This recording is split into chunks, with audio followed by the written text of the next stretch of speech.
If documentary is to document our world as it already is, fiction is to fantasize about how it could be.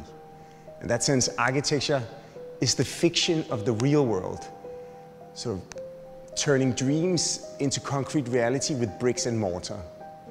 Architecture is the canvas for the stories of our lives.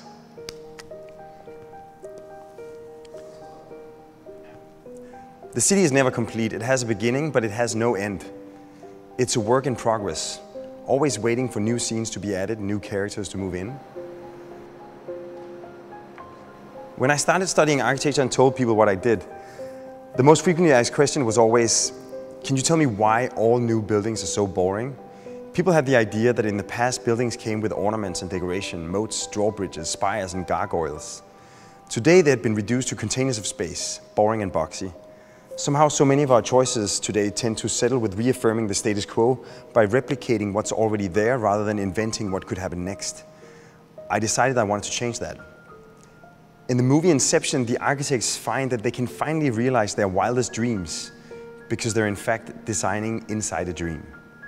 The architect hero Cobb explains how he and his wife wanted to live in a house with a garden, but preferred to live in a high-rise. In real life, we would have to choose, he says, but in a dream, we could get it as we wanted it. We've made a building in Copenhagen called The Mountain, combining a parking structure and an apartment building.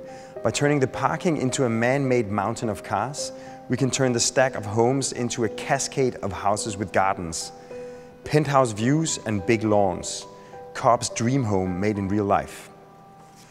We call this idea bigamy, that you can take multiple desirable elements that might not fit together or even seem mutually exclusive, like the garden home in the high-rise, and merge them together into a new genre. You don't have to remain faithful to a single idea. You can literally marry multiple ideas into promiscuous hybrids. The beauty is that architecture not only allows you to dream stuff up, it also allows you to alter the facts. You can turn pure fiction into hard fact. We went on to imagine little tweaks of the status quo that now form everyday reality in Copenhagen and beyond.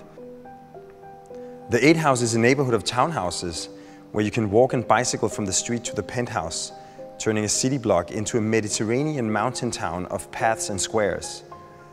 The harbor bath brings the beach into the heart of the city, realizing the Parisian slogan of May '68, "Sous le pavé la plage."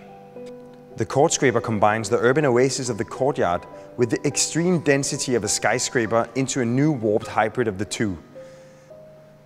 Copenhill is a power plant that turns waste into electricity, and that is so huge that it's going to be the biggest and tallest structure in all of Copenhagen. How could we transform the stereotype of the power plant into a public amenity? We thought, Denmark is cold, we have snow, but no mountains. But we do have mountains of trash. So we wrapped the plant in a continuous envelope of a giant ski slope. This is only possible because the power plant is so clean. The smoke coming out of the chimney is completely non-toxic, only steam and CO2. So the top of the hill will feel fresh like mountain air. To completely alter people's perception of a power plant from a dirty neighbor to a public park, we designed the chimney to release its steam in puffs of smoke rings. The ultimate transformation from a symbol of a problem, pollution, to something playful that puffs rings of steam. This sounds like science fiction, but this is the world-changing potential of architecture.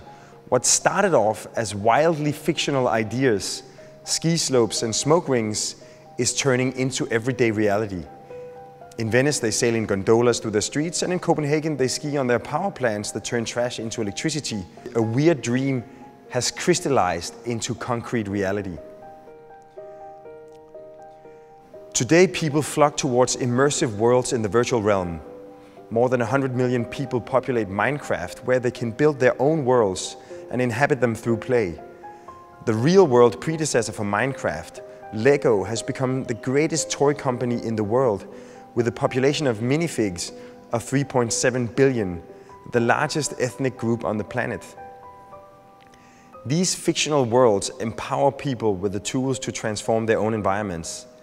This is what architecture ought to be. If geography is the documentation of the world as it is, architecture must become worldcraft, the craft of making our world, where our knowledge and technology doesn't limit us, but rather enables us to turn surreal dreams into inhabitable space, to turn fiction into fact.